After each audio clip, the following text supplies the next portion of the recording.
The NAGLREP top LGBT plus agent list doubled in size this year and remains the only recognition of LGBT and ally agents in the real estate industry. From the beginning, Sotheby's International Realty has been an incredibly important part of the process. Here to take us inside the minds of some of the top best of the best, Sotheby's International Realty Chief Marketing Officer, Kevin Thompson. Kevin, get up here.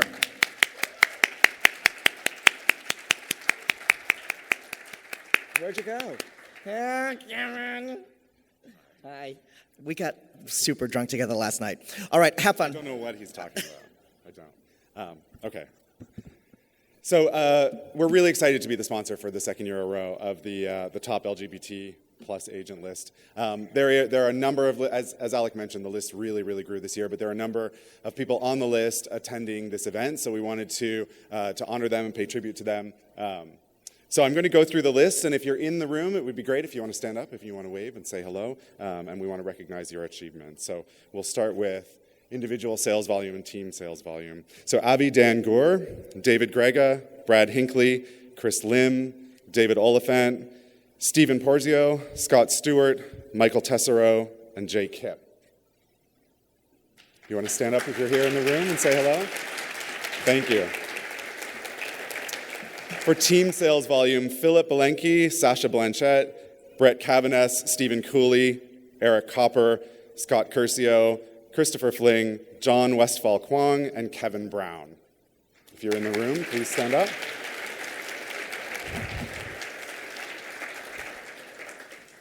For individual sides, Roman Novian, Zar Zangana, Joseph Paletto, Amy Ruzick, and Barry Kramer. Congratulations on being on the list. And for team sides, Michael Federow, Joe Germain, Melissa Hastings, John Hatcher, Tim Herr, Cassie Lamoureux, Brian McGuire, Mark Pattison, Ricardo Rodriguez, Brady Sandall, Alex Took, John Whitesell, Michael Zinicola, and Robert Rutley. Congratulations.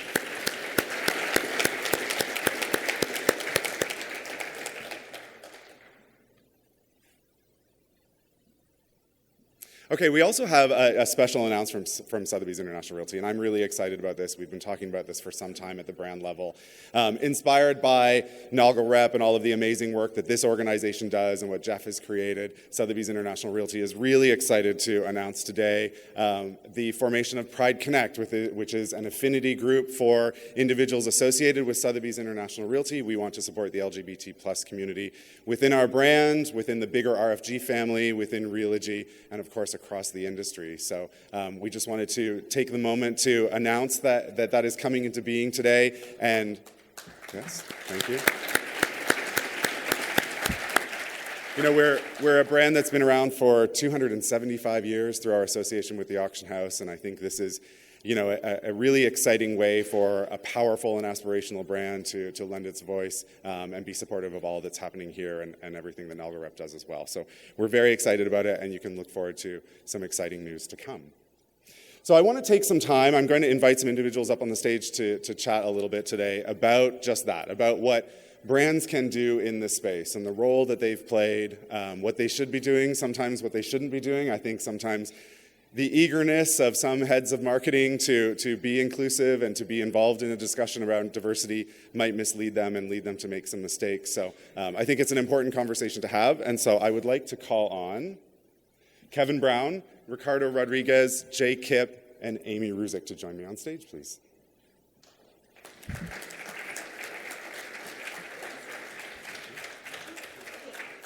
Strange seeing our pictures down there. Good pictures.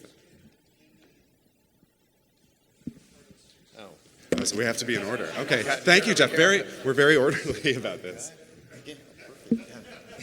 We didn't plan that ahead of time. Get out of there. Okay, so congrats again for being on the list. They were all members of the top agent list, so that's a phenomenal achievement to all of you. I know, the past day and a half, 2 days, we've been talking a lot about the current political, social environment. thinking about, and I think Judy and Dennis really framed this sort of beautifully yesterday when they said, 20 years on in the Matthew Shepard organization, they really thought that they were at a place where the conversation was going to change, where they didn't necessarily have to talk about eliminating hate anymore, and then all of a sudden things took a dramatic shift. So I wanted to just kind of start there and talk a little bit about why membership in an organization like NAGLREP matters more, perhaps, today. Is it the same? Is it more important now than ever? What do you think about that in terms of your own personal growth and development and your business? Kevin. Oh, okay. I'm first. I'm Kevin Brown from New York City, and I'm thinking about the last couple of days is that it's just not about this group. We have to be the eyes, for all those who can't see, and the ears who can't hear. We have to be the voice from all those people from New Jersey that the past speaker just spoke about, and from all around the country. And I think that we empower each other by coming to events such as this. Ricardo? Well, I think that is more important now than ever. That has been at least in the past 2 decades. I think that you have seen this upsurge on, organizations, let's say like HRC, that for a while we're seeing declining numbers on their, and their dinners. Suddenly they're literally doubling the number of attendance and making more money than they have done the past, 10, 20 years. And I think it's obviously a response to what is happening right now politically.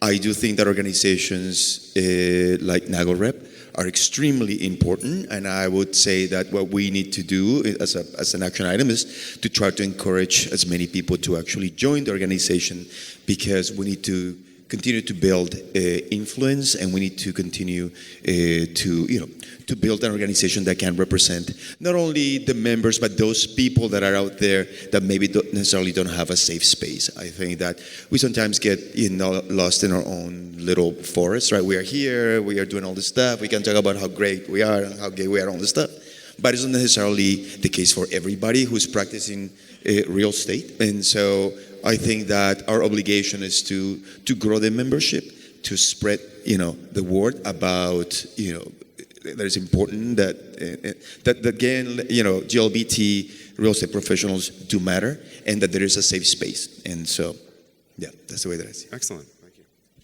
For me, I think that the importance is kind of in our collective voice. We've got challenges passing the Equality Act and fair housing, anti-discrimination laws that, I think sometimes, this is maybe not the best way of putting it, but the trade groups or lobbying groups kind of get a mischaracterization in terms of their role in putting out the collective voice of a particular group or particular viewpoint. And so NAGLREP's involvement in attaching to causes that really matter for us as professionals, our clients as well. That collective voice is just a critical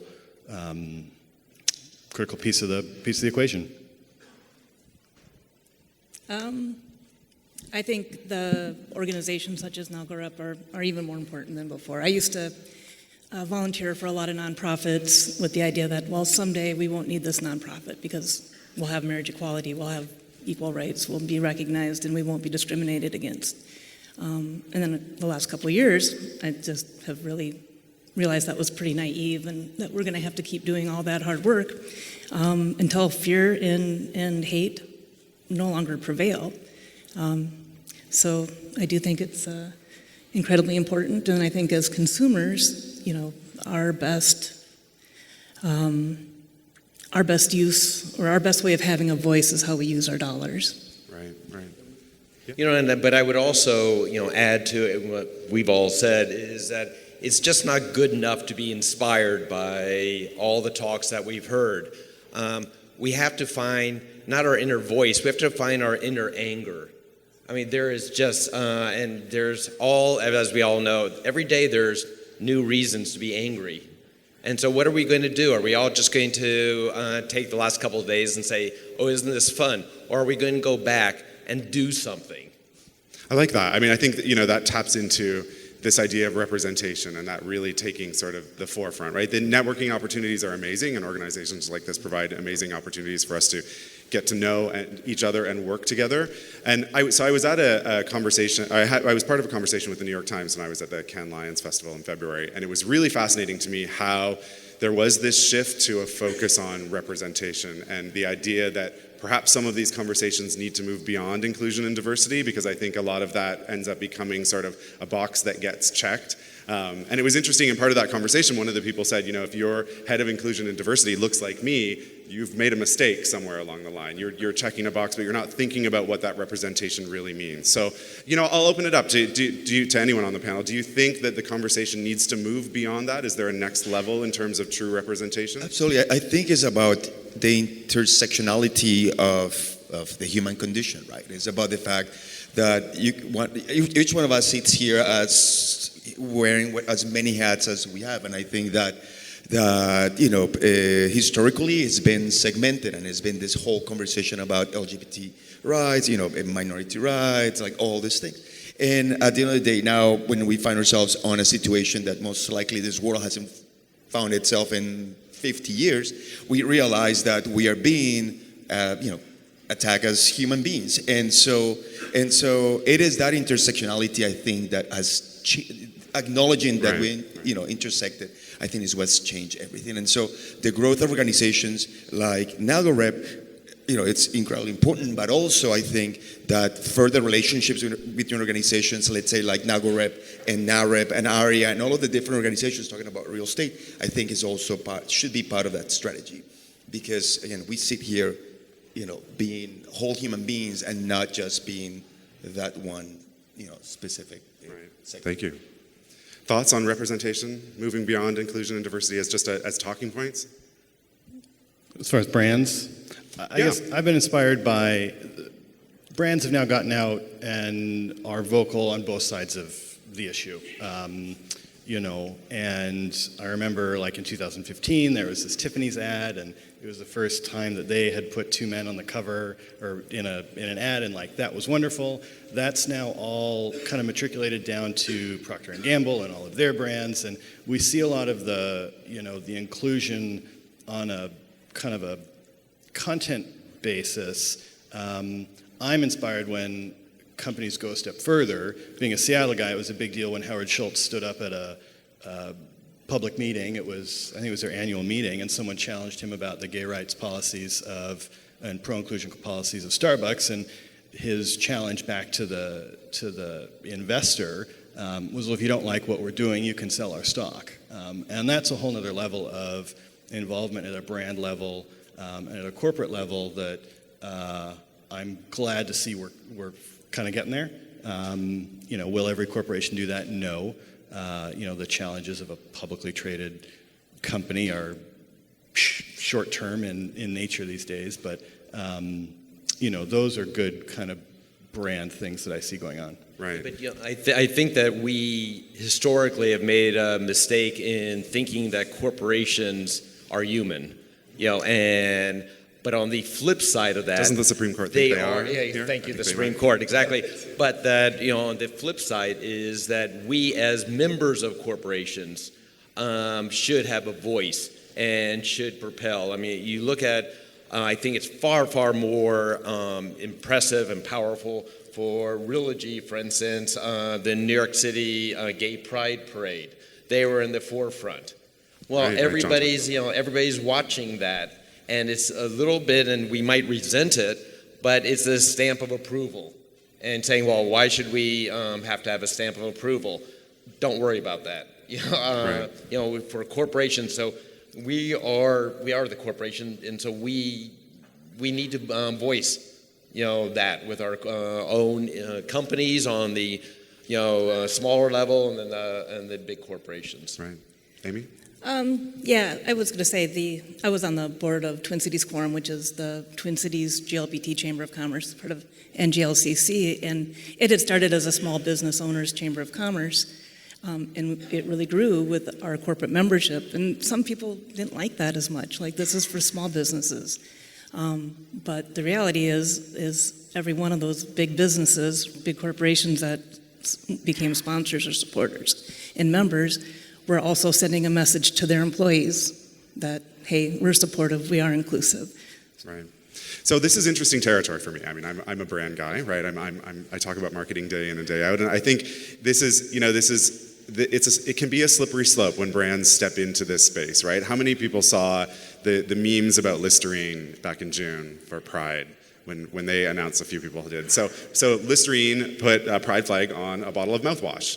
And, people drew conclusions about what perhaps that could be or should be used for. And so there was this world of memes sort of birthed in just an instant that were, it wasn't the ad copy that Listerine probably would have chosen for their new product. And a lot of people actually got angry about it. They thought, this is sort of pandering, and you don't have to put a pride flag on your product. So I'm curious to know, and we're talking about brands all the time at events like this, and you're seeing them up on the big screens. What role do brands really play in this space, and what should they be doing? And I think more importantly, it's really interesting to me to hear what they shouldn't be doing, maybe what they should comfortably stay away from. Well, I think the theme for the last couple of days is to be authentic, and I think that brands and the people within the brands have to dig down deep and say what is authentic for them. If they come across in even the slightest way as pandering, they're going to lose the audience 100%. And so, it's refreshing that Realty has come out, if you will. Mm-hmm. And, you said that, we've been around for, 250 years? Sotheby's, 275 Yeah, Sotheby's, years. Exactly. And it's just taken only 250 years to get to this point. It's the flip just side. Under 3 centuries. We Exactly. just eked by to have this conversation. Okay, we're not the fastest.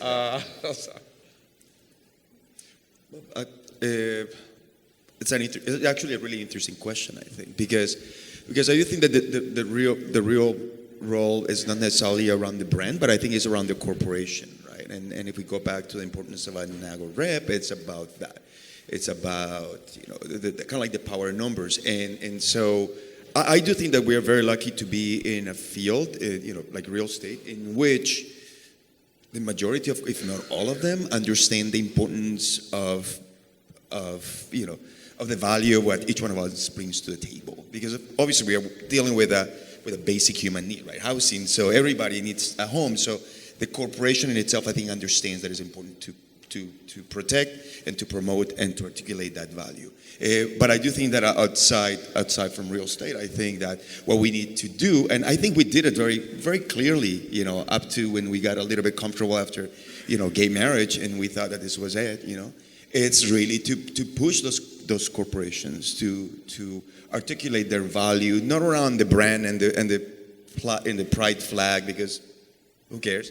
But it is about really just supporting those initiatives that make communities more wholesome, and that make communities safer, and that make communities more inclusive. Right. Kind of along those similar lines, this may not be brand content, but it's content related. I'm inspired by the fact that there is now actual content in the media realm. I think of Amazon's Transparent or Pose, great content about LGBTQ individuals, character development, real storytelling that you just wouldn't have contemplated that long ago. Yeah, but are you concerned at all that we're going to get comfortable? That now all of a sudden we're saying, isn't this nice that we're... No, I don't think anyone's comfortable. Well, I think that's my fear. Yeah. And being the oldest one up here on the stage, I sit there and that worries me. And I encourage everybody in the audience not to become comfortable and think about the Matthew Shepherds out there, because there are a lot of them out there, and we have to be their voice. I agree. Sorry. I'm mad. I'm not comfortable. I didn't mean to. Yeah. No, you're good. Yeah. You hide it well, Jay. Now we're having the dueling. I think the message that brands should be helping with real estate agents, and I guess this is kind of selfish, but just promoting how important the realtor is in the transaction and how it can't be streamlined and automated. There's too many personal elements and too much problem solving that needs to go on, and so that's what I would hope That's corporate interesting. branding would do. So, because when I go to marketing conferences now, there's so much conversation around content development, and content is king, and that's how we're going to connect in meaningful ways with consumers. And, we have a few seconds to capture people's attention, and we're all inundated day in and day out by brands, and they're all, I think the general consensus is they're trying hard. Is there, in the real estate space, Amy, what do you think, what type of content should we really be creating as brands? We're big, influential, powerful brands. The Realty family, the RFG group, the industry as a whole is influential because the idea of home ownership affects everyone. It touches everyone at some point in their lives. And so we have this platform, this stage is built for us to create content. What should we be saying?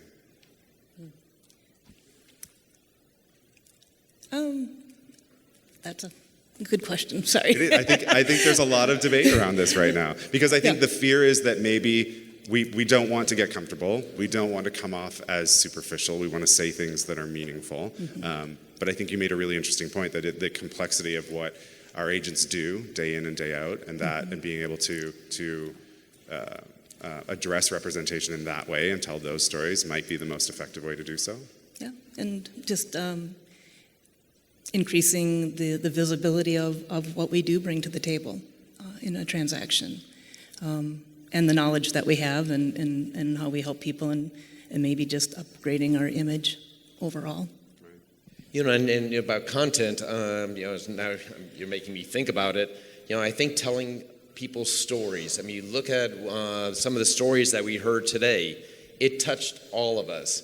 And it was because of the stories. It's real people and it's authentic. And yeah, I agree. I think right. Absolutely. The authenticity is key. And that is, again, the risk you run is that you make a mistake like maybe Listerine did, or a mistake like Pepsi made just a short time ago. And I think because the consumer is so quick to judge, there's a lot of nervousness around there. But it is attending events like this and being part of these conversations. I certainly leave feeling like, okay, this is something very real, something that we have to push into and develop more content. How do you, working as an agent, how does the content that brands create work for you? How do you promote it? Do you promote it? My or own is that brand? up to the brand? My personal brand? Yeah. We promote it as, our tagline is "No place like home."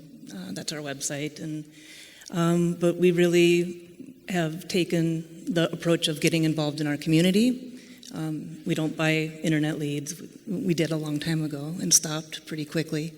And it was like about 2005, we decided, let's just sponsor some nonprofits in our community, because at least then the money is being really well utilized. So I guess that's kind of how we brand ourselves, as community. I think what, in my opinion, what has been interesting in the past few years, as far as messaging coming out of the real estate corporation, I think is that I think corporations are becoming much more sophisticated, articulating the culture of the company. So for me, that is kind of like the important takeaway, that I can build my own personal brand, and whatever product I am, I'm marketing whatever. So I can create a messaging in that specific kind of like sub-brand within this notion of the culture of the corporation that I belong to. And I do think that to me is, it's actually, that is an important role, right? It's an important role to articulate what that company stands for and what a company is actually, bringing to the table. And then, I'm part of my business partner is Nikki Field, and it's called the Field Team. We do not look at ourselves as real estate brokers. We look at ourselves as real estate portfolio managers. Think of yourself as a private banker, and think like a private banker. Every single person or not every, but almost every person that we sell to usually has a home in San Francisco, has a home in Paris. Think of what a private banker would do. They would look at the nickels and dimes, but they'd also look at the entire package. So I would encourage you both, whether we're talking about the gay rights or anything else, or real estate, think of the bigger picture also, and then also the micro level, if that makes any sense whatsoever. Sure. Jay, thoughts on content? I try and repackage everything you send down to us and get it out there to the public. That I like to hear. When you're making business decisions, how do you choose what content to use that the brands provide to you? Do I dare say no? You can. You can, absolutely. No, I think that most brands fail, and I know we fail because they're not authentic. And you sit there, and I mean, what was the ad years ago that it was always about watches, and they always have famous people saying, I'm also wearing a watch. I think Omega had a series of and you sit there and going, it was authentic, and you sit there and going, I want to be like that person, but we're being so safe, and you had mentioned about the culture you try to create, and you think of what Amazon, they have a culture. And so I would think that we all need to think of our own personal branding. How are we going to do it within our own company? Great. So, further thoughts on that? How do you make choices about what content works for you in the field? It's I always feel that it's got to be, the content needs to go out there organically, to your point. I think it has to make sense to exactly what you were doing at that moment. As you know, in real estate, if you stay static, then you just lost the edge. And so, my job is one of trying to figure out what the next pivot is, right? And to try to recalibrate whatever messaging is going out there in terms of my own personal business brand and whatever brand we're throwing out there in terms of the product that we are putting on market. And so it is just more about that role of adaptation, is more of that role of like, okay, this is the overarching story that is coming from corporate, right? That culture. This is what, in the case of Coldwell, this is what Coldwell Banker is all about. And then how do I fit my story within it? And how do we keep continuously, in a regular basis, kind of like reformulating and recalculating our own story. So it's changing all the time for you. Yes, yeah. Well, or you're pivoting at least. You need when you put something out there, if you're not paying, in my opinion, if you're not paying attention to the response that you're getting, and we see it because we see it in terms of transactions, right? We have one of those businesses in which we know if our messaging is working because we see it right away. And so if something is going out there and we are not seeing that ROI, the return on investment in terms of that messaging, then I think is the right time to reposition and to figure out what exactly wasn't working. And I don't think it's about having to be a sophisticated, marketing officer, but it's just more about listening to what the consumer is saying, what the market is. And I think the collaboration probably. I mean, so I think what chief marketing officers can do, and certainly I think of this as part of my job, is to provide enough access points for you to do just what you were saying, to take the pieces that work for you, to customize because you know your market and you know your clients best, and make them work for you effectively. I think there are kind of two elements to that. Obviously, I work for a brand, but then we're also self-promoters. And so, first aligning with a brand that really matches, your market, your work style, who you are as an individual, personally and professionally, and then, pulling down the content and the stuff that comes from corporate that matches you individually as well. And so, it's not necessarily everything. Sotheby's International Realty to some people is, we got the halo effect. I've never sold a $20 million property. I probably never will. But so some pieces that are appealing in global markets, are not necessarily applicable to me in Seattle. And so selecting what works and is a best fit is kind of that two-step process that gets back to authenticity a little bit. Right, so there's just not one approach for one person, or there's many approaches. Great. And just getting back to being authentic. I mean, if it doesn't feel like you're not going to be able to relate. The clients won't relate to you. And not all people need to relate to me. I'm perfectly fine with that. There's a lot of real estate out there being sold in Minnesota. And I do want to attract people that share values with me and help those folks buy and sell real estate. Great. If you don't mind me adding ahead. something, I think something that I've found I've been in business for 15 years, so I've seen some of the transition. I really do think that the game changer for us in terms of that marketing has been social media. Not because you need to have millions and millions of people following you, but because social media So social media really allows you to articulate that very specific story that you are trying to tell. And I think it's forced us to become marketers more than before. I think that even when I started, we were more transactional, right? We manage information. We were almost like information managers and transaction managers to some sort. And I think in the past 5 years in particular, we have to become, if we are not there, we need to become serious about understanding how marketing works, because we are now by default marketing agents. Yeah, I agree. Which is the reason why I think we're all here, is to market to one another. And I think we'd be disingenuous not to admit that. But I was talking more about like the output, right? Like I think between us, we know what we are doing here. This is a professional association, so we know we are schmoozing and connecting and then trying to work together. But I do think that in terms of the output of our own business, I think that if each one of us is not there, we need to, in my opinion, we need to get committed to understanding how to become more of a marketing professional, because the business has moved already in that direction. It's not that it is moving; it's moved. It's there already, right? Yeah, it's done. So Somebody once described Sotheby's, and it could be all the other firms also, is that we're not any longer selling real estate. We're not a real estate company. We're a marketing company that happens to sell real estate. Yeah, I agree. So my last question for the panel, and it's sort of two questions. So the first one is, are you hopeful for the future? And if you are, and I hope that you are, what can organizations like NAGLREP do to, what's the best thing they can do moving forward to enhance that hope, to amplify that hope, and make you more hopeful? I'm optimistic. I think I just have to be. As far as what would be helpful as a real estate agent, and I don't know how NAGLREP could play into this, but I think a lot of agents maybe aren't the best financial planners of their own finances. We're not the best people at making sure all our legal bits and pieces are in order, planning for retirement, those kind of things. Or even just how to extend our business beyond when we're no longer licensed, passing that down to another generation of realtors that you've trained in and helped out. I think that's a great point. Jay, hopeful?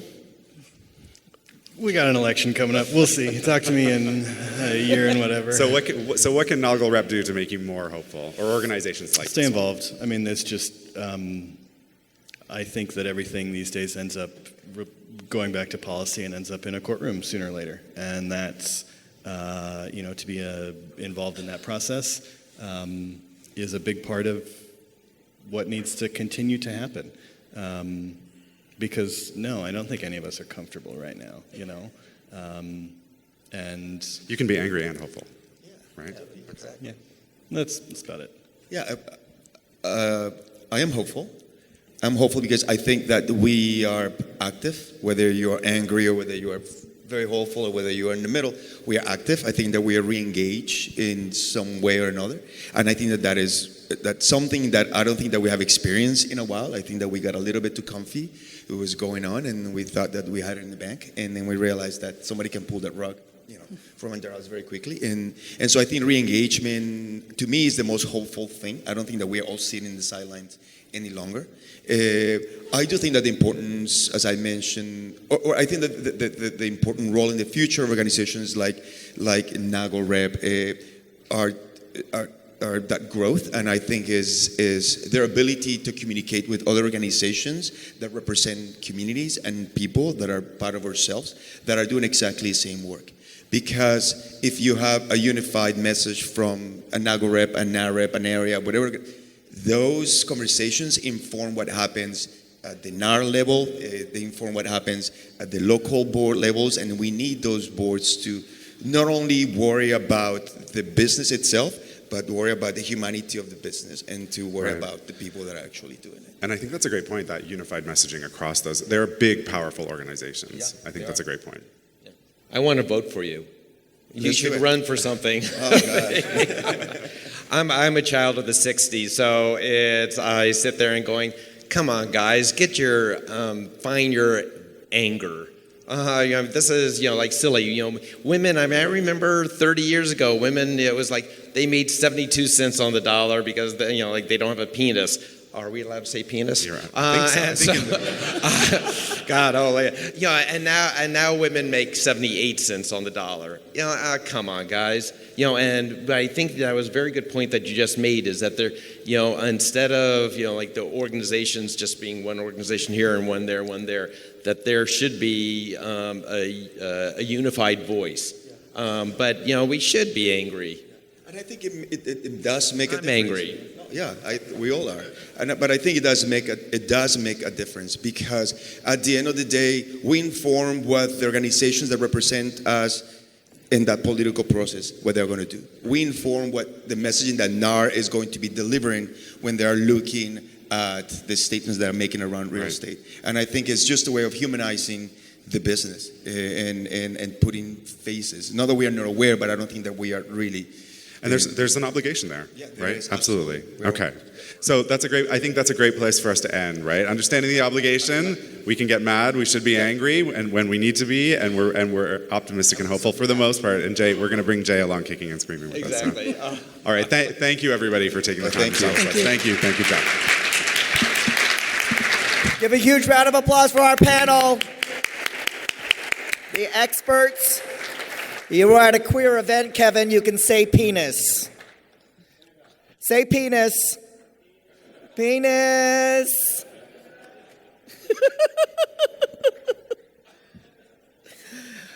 I'm so in love with Ricardo. I'm just sharing my authentic self with you right now. I have a whole scenario built up for us in our brain. Okay, don't show my penis.